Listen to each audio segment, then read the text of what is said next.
আসসালামু আলাইকুম। আশা করি সবাই ভালো আছেন। আপনারা গত 2 দিন আগে আমি একটি সার্কুলার দিয়েছিলাম যে আপনার সৌদি আরবে একটা অফার ছিল, যেখানে ফ্রেশাররা অ্যাপ্লাই করার সুযোগ আছে, বিশেষ করে সিভিল ইঞ্জিনিয়ার এবং মেকানিক্যাল ইঞ্জিনিয়ার।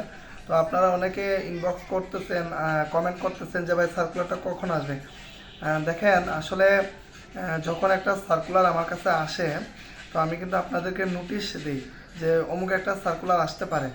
এখন সার্কুলারে যদি বিষয়বস্তু না আসে আমার কাছে, যদি সব তথ্য যদি না আসে, তাহলে আমি আপনাদের মধ্যে কিভাবে শেয়ার করব। এজন্য যখন যে কোম্পানি বা যে এইচআর বা যেই বলেন আমাকে, যখন একটি অফার দেন, তখন আমি ডিটেলস জানার চেষ্টা করি। তো ডিটেলস জানার পর তারপর আমি আপনাদের মধ্যে এটা শেয়ার করি। তো আমার কাছে যদি ডিটেলস না আসে, তাহলে তো এটা আমি আপনাদের কাছে শেয়ার করতে আমি পারবো না, তাই না? আর সার্কুলারগুলো তো আর আমি তৈরি করি না, বা এটা তো আমার কোনো কোম্পানি না। এটা যেখান থেকে অফারগুলো আসবে সেখান থেকে আমাকে ডিটেলস নিতে হয়।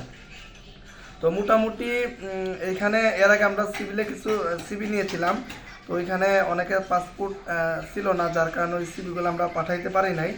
তো এখানে সিভিল ইঞ্জিনিয়ার 10 জন নেবে, আর মেকানিক্যাল ইঞ্জিনিয়ার 10 জন। হ্যাঁ, ঠিক আছে।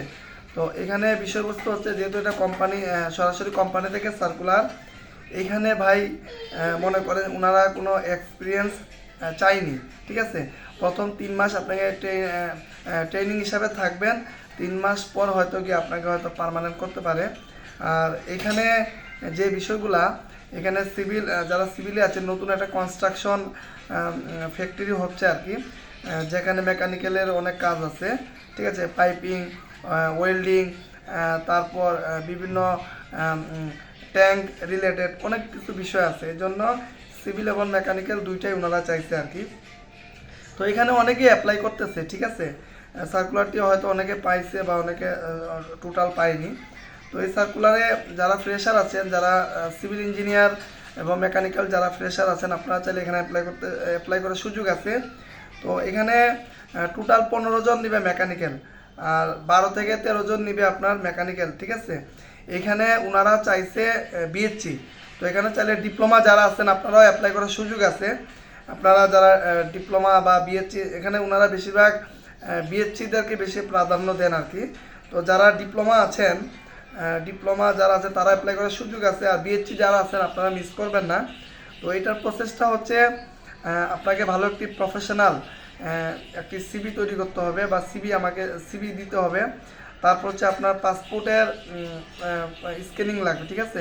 সিভি তো আপনার পিডিএফ ফাইল, আর পাসপোর্টের হচ্ছে স্ক্যানিং, কম্পিউটার দোকান থেকে স্ক্যানিং করে তারপর এটা পিডিএফ করতে হবে, ঠিক আছে, বা পিএনজি করেন, যাই করেন। তারপর হচ্ছে আপনার এনআইডিকে স্ক্যানিং করবেন। তারপর হচ্ছে আপনার যদি 6 মাস বা 1 বছর বা কোনো প্রজেক্ট অথবা কোনো ট্রেনিং করে থাকেন, ওগুলার সার্টিফিকেটগুলো রাখার চেষ্টা করবেন, ঠিক আছে। বিশেষ করে আমরা যারা ডিপ্লোমা আছে, আমরা যারা পলিটেকনিক্যাল ইন্ডাস্ট্রিয়াল অ্যাটাচমেন্ট করেছি, যদি সার্টিফিকেট থাকে এটা স্ক্যানিং করবেন আর কি। আর যারা বিএসসি আছেন, আপনারা চাইলে আপনারা যে থিসিস করেছেন বা আপনারা যে প্রজেক্টগুলো করেছেন, এই প্রজেক্টগুলোর তথ্যগুলো রাখার চেষ্টা করবেন। প্রত্যেকটা বিষয় সিভির মধ্যে দিবেন, ঠিক আছে। তারপরেও এগুলো সার্টিফিকেটগুলো আলাদা স্ক্যানিং করবেন, ঠিক আছে। তারপর হচ্ছে আপনার এখানে ছবি আপাতত লাগবে না, তাহলে প্রথমে ভালো একটি কভার লেটার সহ সিভি প্রয়োজন। তারপর হচ্ছে পাসপোর্ট, তারপর হচ্ছে এনআইডি স্ক্যানিং, তারপর সকল শিক্ষাগত যোগ্যতার সার্টিফিকেটে স্ক্যানিং করে দিবেন, ঠিক আছে। এসএসসি এসএসসি এসএসসি ডিপ্লোমা, যারা ডিপ্লোমা বা ইন্টার যারা আছে ইন্টার, বা যারা বিএসসি আছে বিএসসি আর কি। তারপর এই ডকুমেন্টসগুলা আপনারা, যদি আরেকটা বিষয়, যদি কারো পুলিশ ক্লিয়ারেন্স থাকে, আমাদের মধ্যে অনেকে আছে পুলিশ ক্লিয়ারেন্স ওকে আছে, হ্যাঁ, আপনারা চাইলে এটা স্ক্যানিং করে দিতে পারেন। এই ডকুমেন্টগুলো একটা পিডিএফে একটা ফাইলে করবেন, ঠিক আছে। প্রথমে সিভি, তারপর পাসপোর্ট, এনআইডি, শিক্ষাগত যোগ্যতা, হ্যাঁ, আর যদি কোনো সার্টিফিকেট থাকে সেগুলা, আর হচ্ছে আপনার এই বিষয়গুলা, ঠিক আছে, এই যেগুলা বললাম, এই বিষয়গুলা স্ক্যানিং করে একটা পিডিএফের মধ্যে করবেন, হ্যাঁ, যাতে করে যখন পিডিএফটা ওপেন করব, তখন যেন প্রথমে সিভি, পাসপোর্ট, এনআইডি, শিক্ষাগত যোগ্যতা, এই বিষয়গুলো যেন এভাবে ধাপে ধাপে দেখা যায়, ঠিক আছে।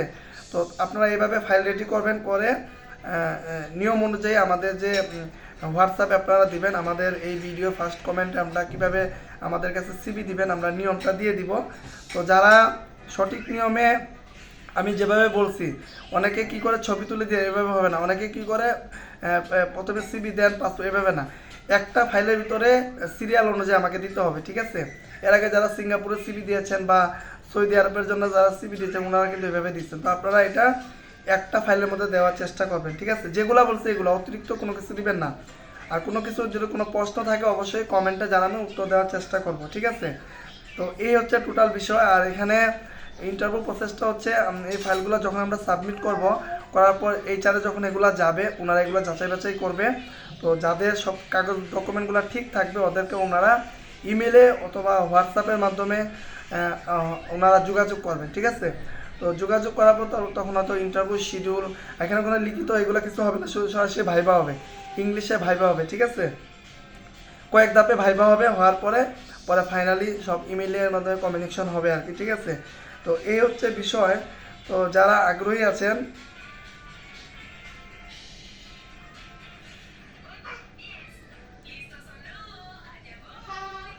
যারা আগ্রহী আছেন বা যাদের এই ডকুমেন্টসগুলো থাকবে আপনারা যত দ্রুত সম্ভব আগামীকালকের ভিতরে আমাকে ফাইলগুলো দিয়ে দিবেন। অবশ্যই এই ভিডিওর একটি স্ক্রিনশট এবং মানে আমাদের যে সার্কুলার যে এটা স্ক্রিনশট এবং আপনার যে ফাইলগুলো এগুলো দিয়ে আমাকে আমাদের হোয়াটসঅ্যাপে দিবেন, তাহলে আমরা বুঝতে পারবো যে কোন সার্কুলার জন্য আপনি আমাদেরকে ফাইল দিয়েছেন। তো ধন্যবাদ সবাইকে। এখানে কোনো টাকা পয়সা লাগবে না, ঠিক আছে? এখানে আপনার যোগ্যতা অনুযায়ী আপনি তো রিজিকে থাকে ইন্টারভিউ কল পাবেন, পরে ইন্টারভিউ দিবেন, সব processing company work permit visa processing air ticket সব কিছু কোম্পানির মাধ্যমে হবে, ঠিক আছে? তো ধন্যবাদ সবাইকে, ভালো থাকবেন। আর অবশ্যই এই ভিডিওটি যদি আপনার পরিচিত কেউ থাকে তাদের কাছে পৌঁছে দিন। এখানে পাসপোর্ট ছাড়া অ্যাপ্লাই হবে না, ঠিক আছে? আগে বলে রাখি। তো ধন্যবাদ সবাইকে। কোনো প্রশ্ন বা কোনো কিছু জানতে চাইলে অবশ্যই কমেন্টে আপনারা বলতে পারেন। তো ধন্যবাদ সবাইকে, আসসালামু আলাইকুম।